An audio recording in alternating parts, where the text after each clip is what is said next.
Assalamu alaikum students. Hope so you will be fine. Today we will discuss about the gas which is the most abundant gas in the atmosphere, that is known as the nitrogen.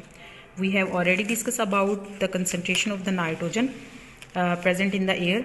Nitrogen basically 78.08% present in the air, and it is the most abundant gas among all these gases. Nitrogen is used to make protein, but not all living organisms use nitrogen in its original form. मतलब कि जितने भी living organisms हैं वो सारे के सारे nitrogen को एज इट इज़ यूज़ नहीं कर सकते. पहले ज़्यादातर लिविंग ऑर्गेनिजम्स नाइट्रोजन को, चाहे वो प्लांट्स हों या एनिमल्स हों, नाइट्रोजन को पहले किसी और फॉर्म में कन्वर्ट करते हैं, फिर इसको यूटिलाइज़ करते हैं. अगर हम फॉर एग्जांपल इसकी एग्जांपल लें, जैसे कि देखें, अगर हम चेक करें इनहेल और एक्सेल एयर की कंपोजिशन में ऑक्सीजन, कार्बन डाइऑक्साइड और नाइट्रोजन को, तो जो इनहेल एयर में ऑक्सीजन होती है वो होती है 21%. ठीक है. कार्बन डाइऑक्साइड होती है 0.04% और नाइट्रोजन होती है 79%. ठीक है. ये तो कंपोजिशन है इनहेल एयर. इनहेल मीन्स जो हम ड्यूरिंग ब्रीदिंग एयर को हम अपने इनसाइड द बॉडी लेके जाते हैं. ठीक है. एक्सहेल एयर की अगर हम देखें, उसमें जो ऑक्सीजन रह जाती है 16%. उसकी रीज़न का भी आपको पता है कि वो क्यों रह जाती है, क्योंकि एक्सहेल एयर में ऑक्सीजन जो होती है वो कम होती है. वो रीज़न ये है क्योंकि वो यूटिलाइज हो जाती है. ठीक है. ड्यूरिंग ब्रीदिंग हम ऑक्सीजन को यूटिलाइज कर लेते हैं. उसके अलावा जो कार्बन डाइऑक्साइड है एक्सहेल एयर में वो ज़्यादा होती है, क्योंकि हमारी बॉडी से जो है वो कार्बन डाइऑक्साइड जो है वो हम रिमूव करते हैं. इसलिए जो हमने एयर बाहर रिमूव करनी होती है, एक्सहेल करनी होती है, उसमें कार्बन डाइऑक्साइड ज़्यादा होती है. लेकिन जो नाइट्रोजन है वो इनहेल एयर में भी 79% है और एक्सहेल एयर में भी 79% है. तो ये जो चीज़ है, ये परसेंटेज जो है इनहेल एयर और एक्सहेल एयर में, ये शो करती है कि हम नाइट्रोजन को डायरेक्ट यूज़ नहीं कर सकते. ठीक है. देखिए, ऑक्सीजन को तो हम यूज़ कर सकते हैं ना, इस वजह से इनहेल एयर में 21% थी, और जब वो यूटिलाइज होगी बॉडी में हमारी, वो 16% रह गई एक्सहेल एयर में. इसी तरह कार्बन डाइऑक्साइड जो है, जो हम एयर इनहेल करते हैं उसमें कम होती है, जो हम अपनी बॉडी से एयर रिमूव करते हैं उसमें ज़्यादा होती है. लेकिन नाइट्रोजन इनहेल एयर में भी उतनी ही है, एक्सहेल एयर में भी उतनी ही है. इसका मतलब ये बात प्रूव करती है कि सारे लिविंग ऑर्गेनिजम्स जो हैं वो नाइट्रोजन को एज इट इज़ यूज़ नहीं कर सकते. पहले वो नाइट्रोजन को किसी और फॉर्म में कन्वर्ट करते हैं, फिर वो उसको यूज़ कर सकते हैं. Nitrogen is the most abundant gas in the atmosphere. Living things need it to make proteins, but only some kinds of bacteria and fungi can absorb it directly from the air. Most living things cannot absorb it from the air. Plants absorb nitrogen in the form of nitrate from the soil through their roots. Other living things absorb nitrogen by consuming plants or other animals that have consumed plants.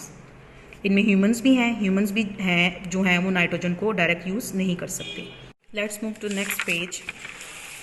And the next, another gas is carbon dioxide. Carbon dioxide basically is very important for plants to prepare their food, to synthesize their food in the presence of sunlight and chlorophyll. Carbon dioxide का जो सबसे common आप कह लें जो purpose है या उसका जो फंक्शन है वो ये है कि वो फूड प्रिपेयर करने में प्लांट्स को हेल्प आउट करती है. अच्छा, इसके अलावा कार्बन डाइऑक्साइड जो है उसका एक पर्पस ये भी है कि वो हमारी अर्थ के टेम्परेचर जो है, हमारी अर्थ को वार्म रखती है. कार्बन डाइऑक्साइड का एक पर्पस ये भी फंक्शन है कि वो हमारी अर्थ के जारी सी बात है, अर्थ के गिर्द जो है वो प्रेजेंट होती है, एक लेयर सी बनी होती है जो एटमॉस्फेयर में प्रेजेंट होती है, और ये हमारे अर्थ के टेम्परेचर को भी मेंटेन रखती है, मतलब कि हमारी अर्थ को वार्म करती है. लेकिन प्रॉब्लम आजकल ये है कि कार्बन डाइऑक्साइड की कंसनट्रेशन ज़्यादा होती जा रही है, बहुत ज़्यादा होती जा रही है. ठीक है. एक लिमिट से एक्सीड कर रही है, जिसकी वजह से हमारी अर्थ का जो टेम्परेचर है वो ज़्यादा होता जा रहा है. लेकिन अगर कार्बन डाइऑक्साइड ना हो तो उसके भी डिसएडवांटेज ये है कि फूड प्रिपेयर नहीं कर सकेंगे प्लांट्स, और दूसरा हमारी अर्थ का टेम्परेचर जो है वो बहुत ही ज़्यादा कम हो जाएगा. बहुत ज़्यादा कम होने की वजह से लाइफ भी पॉसिबल नहीं हो सकती अर्थ पे. इस वजह से कार्बन डाइऑक्साइड की एक जो नॉर्मल लिमिट है, जो एक स्टैंडर्ड लिमिट है, अगर वो रहे तो उसका ये फ़ायदा है, बेनिफिट है कि वो हमारी अर्थ को वार्म रखती है, जिसकी वजह से लाइफ अर्थ पे पॉसिबल है. It is used by plants to make their food by a process called photosynthesis. Other gases including neon, argon, xenon, krypton, these are gases also used for different purposes. For example, neon is used to produce lights of different colors. The other gases also have special uses. For example, neon is used in electric lights, while argon is used to produce an orange glow in glass tubes as in street lights, like this. Next topic is water vapor. The air also contains water vapor. This is water which has evaporated and turned into a gas. अब ये water vapour कब बनते हैं? जैसे ही जो water heat up होता है उसका टेम्परेचर जो होता है वो राइज करता है, तो उसकी वजह से क्या होता है, वाटर जो लिक्विड फॉर्म होती है वो गैसियस फॉर्म वाटर वेपर्स में कन्वर्ट होना शुरू हो जाती है. When the air in a particular place contains a lot of water vapor, we say it is humid. अगर किसी भी एरिया की एयर में बहुत ज़्यादा वाटर वेपर्स हों तो हम कहते हैं वो ह्यूमिड है, मतलब वहाँ पे नमी ज़्यादा है. Now we discuss the question. Wind is moving air.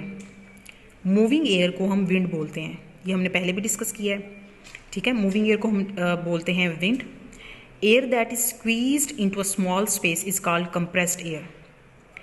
वो एयर जिसको हमने बाय फोर्स या बाय प्रेशर हमने किसी भी स्मॉल एरिया में या स्पेस में हमने उसको फिल किया हो, उसको हम बोलते हैं compress air.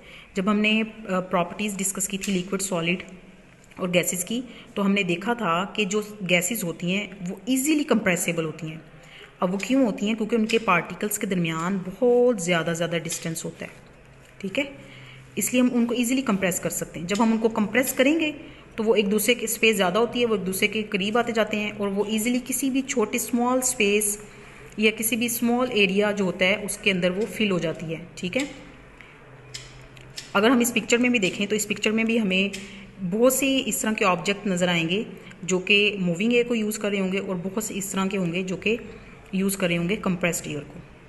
Now we will discuss about the exercise question that is related to this topic.